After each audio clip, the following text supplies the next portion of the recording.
విక్రమ్ టీవీకి సబ్స్క్రైబ్ చేయండి. Subscribe to Vikram TV. Subscribe to Vikram TV. Subscribe to Vikram TV. Subscribe to Vikram TV. Please like, share and subscribe to Vikram TV. కానీ మీరు BTech చదివారు కదా, ఫారెన్కి వెళ్ళొచ్చు, మంచి jobs చేసుకోవచ్చు, సాఫ్ట్వేర్ జాబ్ చేయొచ్చు కదా. అంటే బిజినెస్ అంటే రిస్క్తో కానీ కూడుకున్న పని కదా. ఈ రిస్క్ అనేది ఎలా మీరు ఫేస్ చేయాలనుకున్నారు? అంటే స్టార్ట్ చేసేటప్పుడు కొంచెం భయం ఉంటుంది, మన పేరెంట్స్ సపోర్ట్ కూడా చేయరు. ఇంత చదువుకున్నావు, ఈ బిజినెస్ ఏందిరా, అందులో ఈ పానీపూరి ఏందిరా అని అంటుంటారు కదా. అలాంటప్పుడు మీరు ఎలాంటి డెసిషన్ తీసుకున్నారు? నేను యాక్చువల్గా అండి జాబ్ చేసిన తర్వాత బిజినెస్ స్టార్ట్ చేసా. ఫస్ట్ అయితే పానీపూరి స్టార్ట్ చేయలేదు. ఫస్ట్ ఫాస్ట్ ఫుడ్ నుంచి నేను వచ్చాను. నేను ఫాస్ట్ ఫుడ్ నేర్చుకొని ఆ ఫాస్ట్ ఫుడ్ మొత్తం చేసి లాస్ అయిపోయి తర్వాత టిఫిన్స్కి వెళ్ళాం. మళ్ళీ అక్కడ లాస్ అయిపోయా, చాలా కష్టపడ్డాను. అక్కడ నాకు బాడీ ఎట్లా అయిపోయిందంటే ఇంకా ఏసీలో కూర్చొని చేసేంత పోయింది. ఇంకా కంప్లీట్గా ఇంకా హార్డ్ వర్క్ అలవాటు పడిపోయింది బాడీ. సో అక్కడ నుంచి ఏదైనా చేస్తే చేద్దాము అని నాకు ఈ దుబాయ్ కూడా వచ్చేయమని, నేను ఐటీఐ కూడా చేశాను. ఐటీఐ చేశాను, తర్వాత డిగ్రీ చేశాను, డిప్లొమా డిస్కంటిన్యూ అయిపోయాను నేను. ఆ తర్వాత నేను దీనికి వచ్చాను.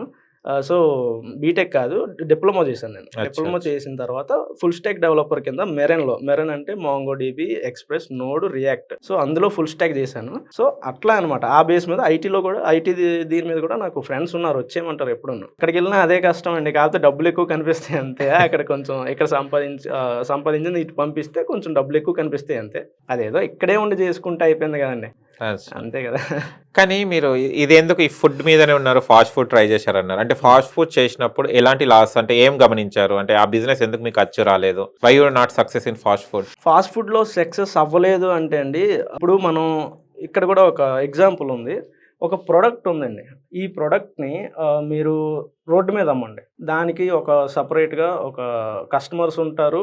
ఎలాంటి కస్టమర్స్ రావాలో అలాంటి కస్టమర్స్ వస్తారు. అదే ఈ ప్రోడక్ట్ని తీసుకెళ్ళి ఏదైనా మాల్లో అమ్మండి, అక్కడ వేరే కస్టమర్స్ వస్తారు. అంటే type of customers, quality of customers. So నేను పెట్టిన ప్లేస్ రాంగ్ అండి, నేను అమ్మిన ప్రోడక్ట్ రాంగ్ కాదు, నేను పెట్టిన ప్లేస్ రాంగ్. సో 2-3 దగ్గర నేను పెట్టాను, అన్ఫార్చునేట్లీ లాస్ అయ్యాను.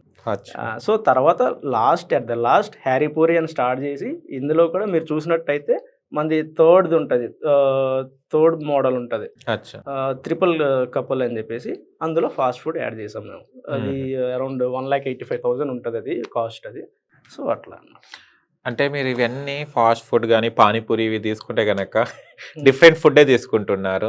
హెల్తీ ఫుడ్స్ ఎందుకు తీసుకుంటలేరు? ఐ మీన్ హోటల్ పెట్టవచ్చు, వేరే వేరే బిర్యానీ పాయింట్స్ పెట్టవచ్చు, అండ్ వగేరా వేరే డిఫరెంట్ పెట్టొచ్చు కదా. అది కాకుండా ఫాస్ట్ ఫుడ్ పానీపూరికి వెళ్ళారు ఎందుకు? ఫాస్ట్ ఫుడ్ అంటే అన్ని మిక్స్ అవుతాయండి. బిర్యానీ పెట్టాను నేను, పెట్టలేదు అనలేదు. బిర్యానీ పెట్టాను, తర్వాత సూప్ కూడా ఉంటుంది మంది.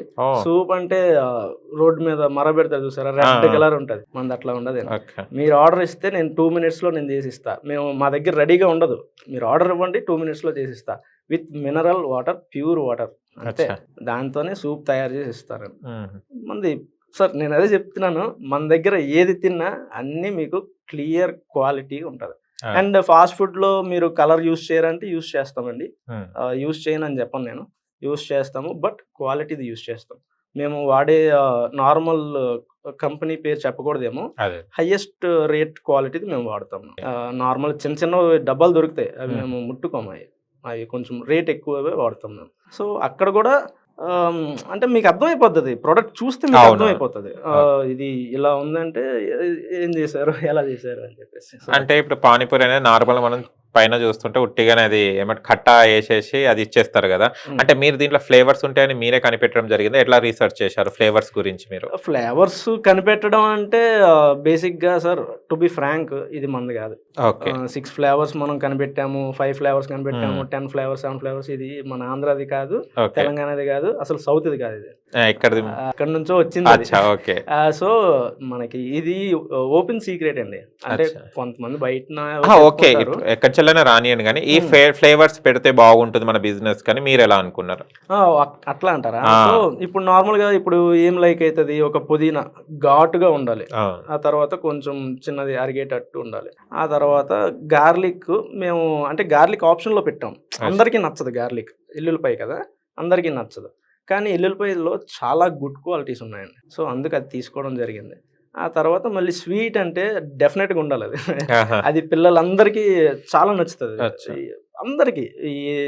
మీకు మీరు మా దగ్గర తిన్నారనుకోండి, అది మీకు ఒక ఆప్షన్ ఉంటది. అంటే మీకు ఏది నచ్చిందంటే మీరు ఒకటి చెప్తారు, ఇంకో దానికి ఏం చెప్తారంటే డెఫినెట్ స్వీట్ చెప్తారు. కొంతమంది స్వీట్ చెప్పిన వాళ్ళే ఉన్నారు. స్వీట్ కన్ఫర్మ్ ఉంటుంది అనమాట, అది ఎక్కడ పెట్టినా హిట్ అది అంతే. ఓకే. సో అట్లా అనమాట. ఆమ్లా అంటే మరి ఆమ్లా మా ఓన్గా మేము పెట్టిందండి. ఆమ్లా ఎక్కడ మీరు బయట ఎక్కడ చూసుంటారు, మ్యాక్సిమం ఉందో లేదో కూడా నేను అంత రీసెర్చ్ చేయలేదు, బట్ ఓకే. ఇది బిజినెస్ స్టార్ట్ చేసిన తర్వాత ఫ్రాంచైజ్ ఎలా స్టార్ట్ చేశారు, ఎలా ఫస్ట్ ఆర్డర్ ఎవరిది వచ్చింది? ఫస్ట్ ఆర్డర్ నాకు విజయవాడ నుంచి వచ్చిందండి. అభి గారు అని చెప్పేసి చాలా మంచి ఆయన అతను. మీరు విజయవాడలోని కూల్ డ్రింక్స్ ఉంటాయి, 5 రూపీస్కో 10 రూపీస్కో అమ్ముతారు, చాలా ఫేమస్ అతను. 30 years నుంచి చేస్తున్నారు. విజయవాడలో ఎక్కడ వెళ్ళి అడిగినా సోడా ఉంటది అని అడిగితే చెప్పేస్తారు. రోజ్ మిల్క్ ఒకటి పెట్టారు. సో ఇవన్నీ చాలా ఫేమస్ అనమాట. వాళ్ళ అబ్బాయి అభి అని చెప్పేసి నా దగ్గర నాకు కాంటాక్ట్ అయ్యి నాకు ఇలా మీది చాలా నచ్చిందండి, తీసుకుంటా అని చెప్పేసి ఫస్ట్ ఆయన తీసుకున్నారండి. BTS రోడ్ ఎక్కడో విజయవాడ సత్యనారాయణపురం, అక్కడ నుంచి స్టార్ట్ అయింది. ఆయన చెయ్య మంచిది అనుకుంటా. స్టార్ట్ బిజినెస్ ఫస్ట్ ఆయన అభి గారి నుంచి విజయవాడ నుంచి మీరు స్టార్ట్ అయింది.